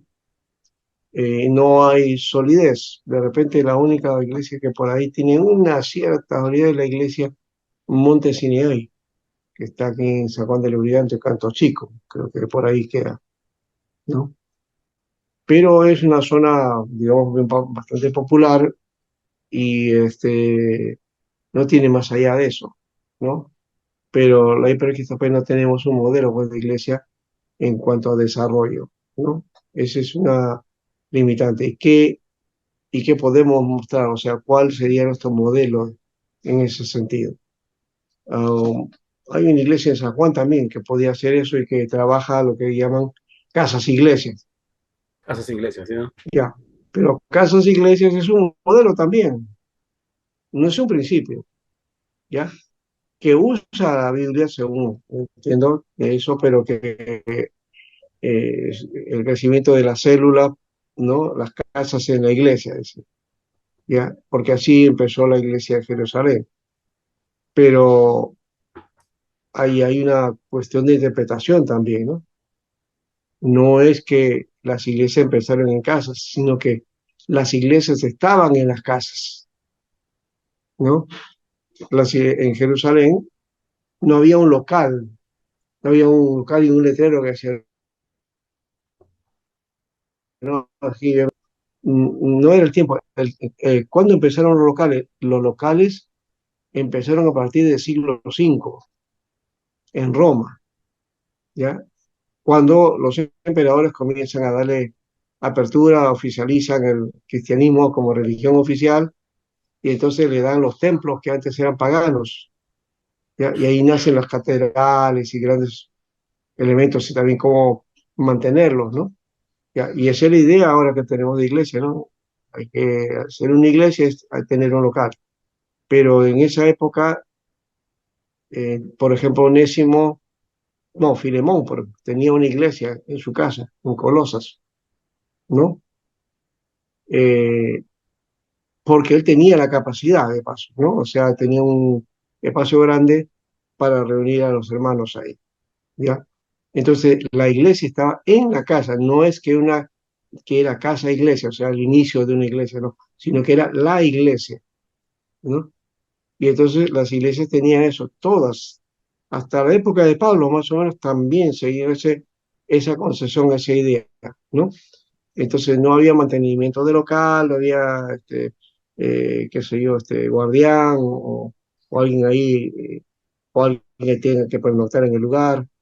No había tampoco recibo de luz, agua, mantenimiento, baja policía o el impuesto predial y ese tipo de cosas, ¿no? No había ese tipo de cosas porque la iglesia no mantenía una estructura, ¿no? Eh, que tiene que ver con el local, ¿no? Eso vino posteriormente y a veces eso es en lo que estamos pues apresurados, ¿no? Porque falta para el local, falta para esto, para lo otro, entonces hay que hacer actividades para llenar el presupuesto de lo que falta, ¿no? Ese es otro problema también, ¿no? Pero bueno, ahí estamos. Am, Aprender de iglesias que crecen quiere decir examinar su vida práctica para descubrir los principios de validez general o universal, ¿ya? Y no sé si aquí tiene la característica, ahí están las características cualitativas, ahí está, esto es lo que quiero ver, estas 8 características. Yo los tengo también separados, lo hice, lo adapté también, ¿no? Pero vamos a ver acá, en este mismo modelo. Liderazgo capacitador. Si los responsables de iglesia en crecimiento concentran su trabajo en capacitar a otros para el servicio, estás consciente de que el trabajo no es para uno solo, hay que trabajar en equipo. Estos líderes invierten la pirámide, pasando por el autoritarismo a un trabajo en equipo. Ellos ayudarán en el equipamiento de nuevos líderes hasta que alcancen su plenitud según el plan de Dios. Eso sí es un gran principio, trabajo en equipo. No es el trabajo de una sola persona, no es el trabajo de una sola persona. Yo recuerdo de una iglesia que creció, que de paso el movimiento del misionero de Jimmy Swaggart donó ese local, lo compró y lo donó para crear una iglesia en Lince. Eh, Inclusive un pastor peruano ya de experiencia que vino a Estados Unidos se hizo cargo de esa iglesia, esa nueva iglesia. Y cuando inició, lo inició con su esposa y con un par de hermanos que venían de otra iglesia. ¿Ya? Al tiempo, y ese local que compraron era un local de un ex antiguo cine, bastante grande, ¿no? Que era un cine para más de 1000 personas, ¿ya? Yo he sido testigo, esa iglesia nunca la llenaron, nunca la llenaron. La iglesia habrá estado, eh, lo más óptimo es que ha llegado a cerca de la mitad de su capacidad, ¿no? Pero nunca creció hasta ahora. En un gran local, pero es una congregación pequeña, ¿no? Y no trabajan en equipo, pues. Trabaja solamente la guía de un pastor. El trabajo en equipo es importante, por eso ahí está, liderazgo capacitador, ¿no? Ahora, de este modelo, en Efesios 4:12 nos dice, a fin de perfeccionar a los santos para la obra del ministerio, para la edificación del cuerpo de Cristo. Es decir, se perfecciona a los santos, al equipo, ¿no? Es la iglesia la que tiene que ser perfeccionada para el ministerio, ¿no? Y ese es otro principio importante también, que pensamos que solamente unos tantos son los que deben estar. No, es toda la iglesia la que hay que involucrar en el ministerio, ¿no? Claro, pero pastor, en las academias no están toda la congregación para capacitarse. No, pues, pero hay que buscar la forma de comprometerlos, pues, ¿no? No obligarlos, pero sí el compromiso, ¿no? Pastor, ¿Ya? Y entonces, quizás cada uno en su nivel, ¿no? ¿No? Yo me acuerdo de una iglesia que hicimos en educación cristiana, uno de los procesos, después de las verdades básicas o la parte que le llamaban los catecúmenos, pasaban después a la escuela bíblica y discipulado. Ah, esos tiempos, pastor, esos tiempos.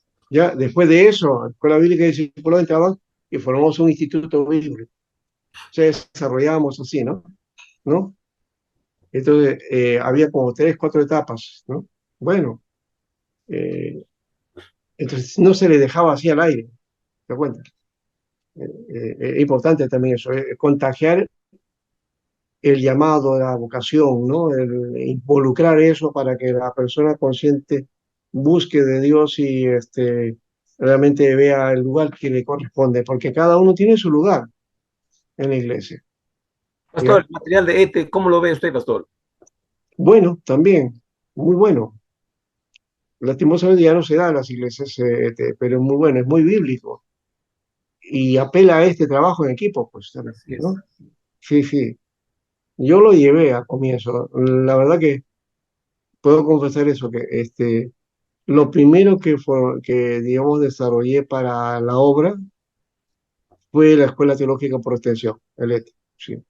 Eso fue lo principal, antes del Instituto Bíblico, antes del seminario, eso fue mi base. ¿Ya?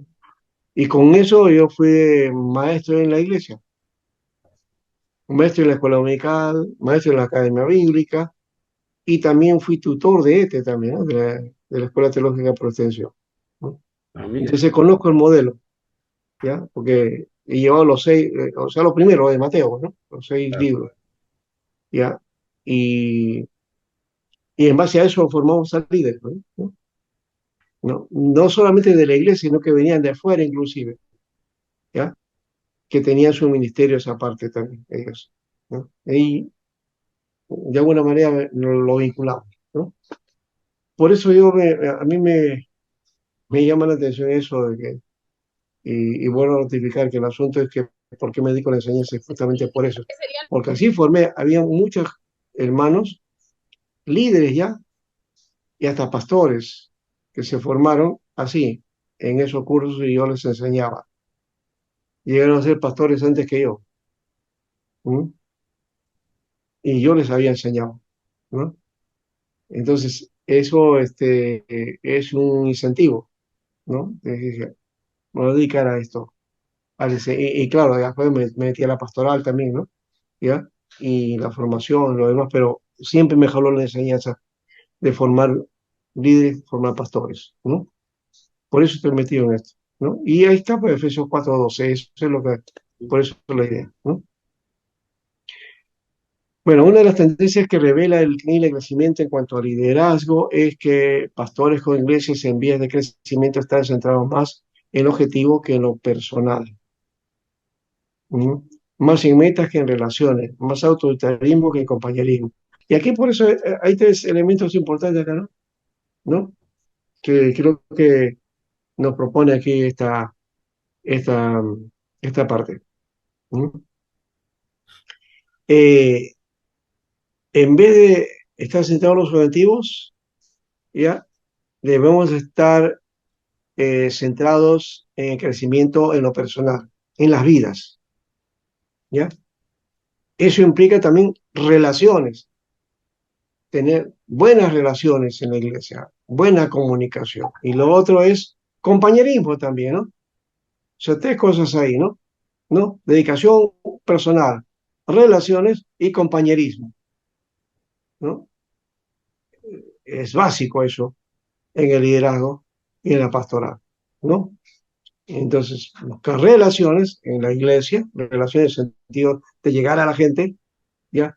Pero claro, también en lo personal, o sea, cuando nos vinculemos con cada hermano, hacerles ver como que la preocupación que tenemos con ellos, persona a persona, que no es uno más, no que los saludemos, hermano, ¿cómo se llama usted? ¿Mm? Que puede suceder, ¿no? Ya a veces en iglesias tan grandes que uno olvida el nombre de la persona, ¿no? Pero qué bueno que el pastor o el líder recuerde el nombre de la persona. Yo recuerdo de un hermano que cuando comencé mi tiempo en el Señor, eh,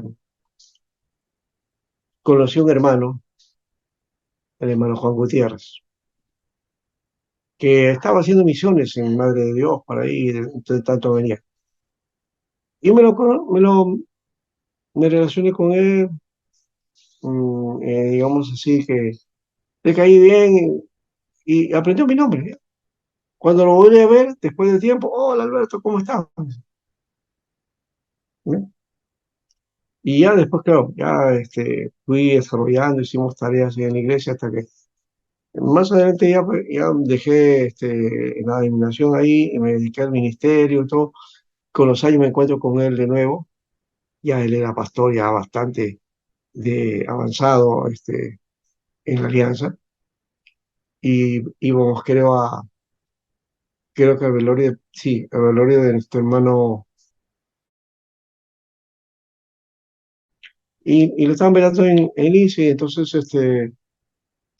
salí de enseñar y me tomé un carrito y ahí estaba el hermano, ¿no? Y en un momento lo vi que estaba así, ¿no? Como que descansando. Y dije, ah, bueno, y yo me senté a un costado y nada más. Y en eso, cuando ya estamos llegando por allá al equipo, escucho, Alberto, me dice, estás. Ah, ¿cómo estás? Le digo, y entonces ya se había despertado, ¿no? Y comenzamos a hablar y todo eso, y no sabía él mucho más de mí porque ya había pasado varios años, y ahí le conté que estaba en el ministerio, pues, qué bien, se alegró, pues, ¿no? ¿No? Pero, el resumen de todo esto, nunca se olvidó de mi nombre, ¿no? Nunca se olvidó de mi nombre, o sea, desde el primer día que lo aprendió, me lo repitió después en los meses y las veces que lo habían siempre, ahí estaba, ¿no? Ese sentido de dedicación a lo personal, ¿no? ¿No? Es importante, eso pega bastante. Entonces, quizá hay que pedirles ahí un poquito más de memoria, ¿no? Para que eso impacte y ayude, o si no, pues poner una libretita, hermano tal, ¿no? Su dirección y todo para saber entonces de quién se trata, ¿no? Siempre tener en cuenta eso, ¿no? Y me acuerdo, dice que el pastor John Guichó, él también tenía una cosa muy interesante, ¿no? Este, dice que él se había aprendido los nombres de todos los hermanos y tenía más de 1000 miembros su iglesia cuando llegó a 1 millón de personas su iglesia. Pero cuando él le pedía consejería, ya había dado un método, ya esa persona que había pedido ahí una especie de resumen de la vida del hermano, su nombre, dirección, nombre de sus hijos, detalles, todo, ¿no? Cuando entraba a la consejería, ¿cómo está hermano? ¿Qué tal? ¿Qué dice su esposa acá y sus hijos? Y todo, ¿no? Con ese, el hermano se quedaba, hoy que el pastor se acuerda de mí en todo. Pero ¿qué pasaba? Es que tenía él los detalles de la vida de esa persona, los detalles básicos, ¿no? ¿Ya? Y eso lo ayudó bastante, ¿se da cuenta? ¿No? Muy bien. Hay gente que busca un liderazgo capacitador, empoderador, facilitador, potenciador, y está muy ligado a eso, ¿no? El empoderamiento está hablando, ¿no? ¿No? Se está hablando mucho del coaching, entrenamiento y todo eso, ¿no? Personalidad, éxito, ¿ya? Pero deberíamos convertirnos en catalizadores de dones de la gente, ¿no? Es decir, de buscar que las habilidades de la gente vaya saliendo, desarrollándose, ¿no? Ese es otro elemento importante también en la tarea, ¿no? Bueno, eh, la gente es más productiva cuando descubre y desarrolla su diseño divino. Ese es el otro lado. Y aquí había que apelar al plan de Dios, que el propósito que Dios tiene para cada uno, ¿no? Dios tiene un plan específico y un llamamiento también específico para cada uno, ¿no? Nos llama como iglesia. Ya tenemos el llamamiento como iglesia, pero ahora cada uno a cumplir la función que corresponde, ¿no? Y desde esa perspectiva, todos servimos a Dios y hay un llamado, ¿no? Eso creo que debería ser un elemento muy importante que deberíamos aprovechar porque es el elemento básico, es esencial para la vida y desarrollo de la iglesia, ¿no? Y aquí viene otro detalle, ¿no? O entrenamos o entretenemos a la gente, ¿no? Hay iglesias que entretienen, ¿eh? Y hoy día hay mucho entretenimiento eclesial, ¿no? Esto lo vemos en las redes, en la televisión, ¿no? En algunos casos hay buenos mensajes, pero hay unas cosas también, que la verdad da que desear, ¿no? Bueno, las relaciones son más trascendentes que las metas y los responsables de iglesias en crecimiento concentran su trabajo en capacitar a otros clientes para el servicio. El servicio también es importante, hay que denotar ese elemento también. Hay que subrayarlo muy bien. Servicio, servicio, servicio. Somos llamados a servir. Somos llamados a servir, ¿no? El día de hoy ayuda al desarrollo de cada creyente hasta llevarlo a su máximo según el plan de Dios. Sí. Es decir, somos facilitadores también. Llevarlos a que practiquen y el don y la capacidad que Dios les ha dado, las habilidades, las desarrollen a plenitud para Dios. ¿Ya? Cada persona tiene un rango de desarrollo en el cuerpo de Cristo. Sí, también eso porque crecen hacia una dimensión, pero claro, como hijos de Dios y como personas debe también crecer, que ese es el otro elemento importante. Dice que a unos pues crecen con 5 talentos, otros 2 talentos y otro uno, ¿no? Es decir, desarrollan. Talentos eran monedas en realidad, ¿no? Que sabían invertir, ¿no? Cada uno conforme a su capacidad, cada uno descubre el propósito para el cual fue diseñado. El liderazgo necesita orientarse, por un lado, hacia el cumplimiento de metas y otro hacia las relaciones interpersonales. De eso hemos estado hablando, de las relaciones interpersonales, que es necesario darle fuerza. El crecimiento por sí mismo, entonces, depende de líderes que saben lo que poseen, lo que tienen, Juan 13:3, y hay que enseñarles para eso. Y lo otro es líderes que potencian a otros, es decir, el discipulado, ¿no? El discipulado, de ir mostrando vida, ¿no? Bueno, hasta ahí creo que tenemos esta parte, ya. Es un material, ministerio con dones, esta es la parte 2. Uy, acá todavía falta espiritualidad contagiosa, ¿ves? Estructuras funcionales, también está el otro, el culto avivado o inspirador, ¿ya? Luego está las células integrales acá, luego está en la número 7, a ver, es evangelismo según las sociedades y 8, relaciones afectivas. Yo eso lo he adaptado, como ya mencioné, y lo tengo por acá, ¿no? Así que, volviendo, vamos a tomar ahora esta parte, ¿no? Vamos a tomar en cuenta esta parte a ver si... eh, acá está. ¿Ve? Eh, Crecimiento de la iglesia del Señor. 8 factores de crecimiento. Acá está, ¿ves? Una espiritualidad motivadora, ¿no? Y yo le he dado más explicaciones bíblicas. Todo, lo otro es el ministerio según los dones, ¿no? El otro es el liderazgo capacitado, ¿ya? La organización funcional también, ¿ves? Ahí hablo del organismo, la iglesia como órgano viviente, los cultos avivados, ¿no? Ah, y usted lo tiene material, pues ahí. Sí, sí. Yo se lo voy a dar para que esto lo van a llenar Tengo ustedes, ¿ya? para compartir a la iglesia, pastor, es Sí, necesario. sí, y reuniones de la iglesia también, y el otro es eh, con constante evangelización, pues, ¿no? Ya, lo he adaptado, ya en el otro dice evangelización para cada situación, acá le he puesto constante evangelización, y la número 8 le he puesto relaciones afectivas, o sea, no he cambiado más que un par de cosas por ahí, pero le he dado más un énfasis bíblico, ¿no? De adaptarlo, lo otro está más tecnificado, ¿no? Esto se los voy a dar y los voy a dejar esto como examen para ustedes, ¿ya? Ya, Se pastor. los doy, ustedes me lo llenan y me lo devuelven, ¿ya? ¿Ya? Ese sería para el trabajo, ¿ya? Muy bien. Ahora sí, entonces hay que ir al descanso. Volvemos dentro de unos minutos, ¿ya?